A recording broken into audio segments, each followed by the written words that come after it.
Joined now by head coach of the Ohio State Buckeyes, national champions, Ryan Day. Thanks for being on KOTN.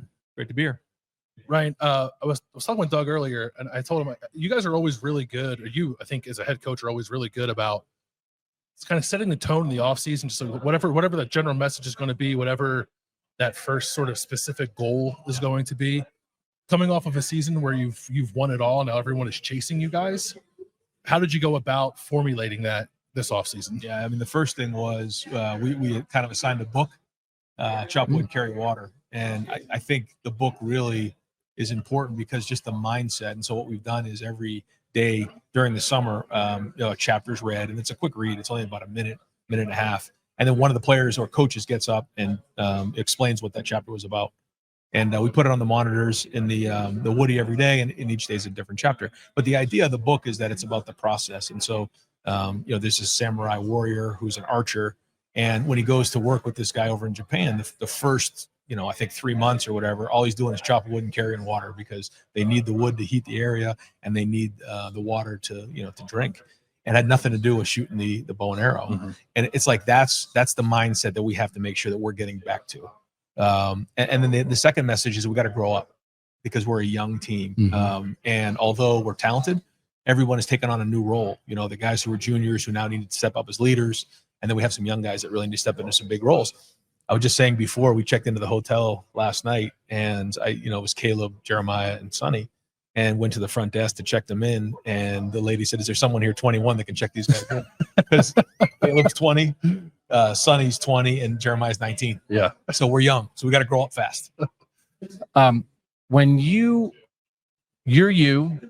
you have a lot of guys who have been on the team, but maybe don't have a ton of experience yet. But when you have two new coordinators, right? How much Ohio State football is Ohio State football, but how much of an adjustment is that? How different might Ohio State look on either side of the ball when you have kind of major changes like that? Yeah, but yet you're you. Yeah, that's it. You have to have the identity, and I don't think you're going to see much of a change schematically in what we're doing. We'll try to figure out how to put guys in a position to be successful based on our personnel, and because the personnel's changed.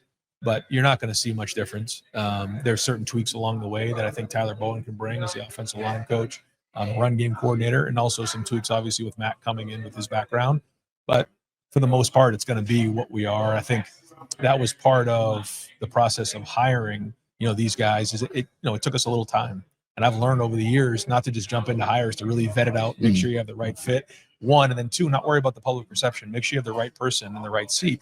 And I felt like on defense, it was important to keep what was already there together. And so, you have James, you have Tim, you have Larry, and you have Matt. And then so to bring Matt Patricia into that role, that's unique because usually you're bringing in some of your guys. He was going to, jump into that. So it's still the Ohio State defense, but there's certain things along the way that he's going to bring to the table that I think can really help us. As you discuss this team having to grow and evolve, keep that sort of process-oriented mindset, how much does it help center your guys knowing you're playing Texas in week one? Like there's no ramp up to a real one. You start with a real one. Yeah, we could talk for a long time about what this means. I remember going, a few years ago when we had Notre Dame, that was different. That preparation started in July. And then last year I went down with my son to visit Clemson. I talked to Dabo about they opened up with Georgia and how that changes the summer. And it's the same thing here. It changes the summer. I think for us, it's been good in a way. There's reasons why it's not good, right? With the 9 teams, 9 conference games, and this is kind of like your 10th. We could talk about that for a while. That's not the point. But I think with our guys coming off of last year, it's like, let's just get to the playoffs and make a run again. Well, you can't do that when you have a monster game like this with Texas. So we're 39 days out. The preparation started a while ago, but we had to have a great August. When Marvin Harrison Jr. was here, I can remember the talk like in the offseason after his huge sophomore year. What are you going to do with that guy as a junior? Move him around the field. Defenses are going to key on him. With Jeremiah Smith, what he did as a true freshman, what is it like to plan to make sure you're able to maximize him? You also have Max Clare and Carnell Tate and a run game, knowing that defenses are right. You have to anticipate that. They're going to say, we got to stop Jeremiah Smith. Yeah. Somebody asked me on a vacation this offseason, they said, when coaches come in, they have to write down their favorite play and draw it up and go through the details of it all. And I just wrote, throw the ball to number 4. And I just handed it to him like that. That's my normal play. And And it's so funny because you talk about 3rd and 11 against Notre Dame. Like so many people were like, just throw the ball to Jeremiah. It's not that easy, as you know. But when we can find in the one-on-one situations, we have to take advantage of that. We know that.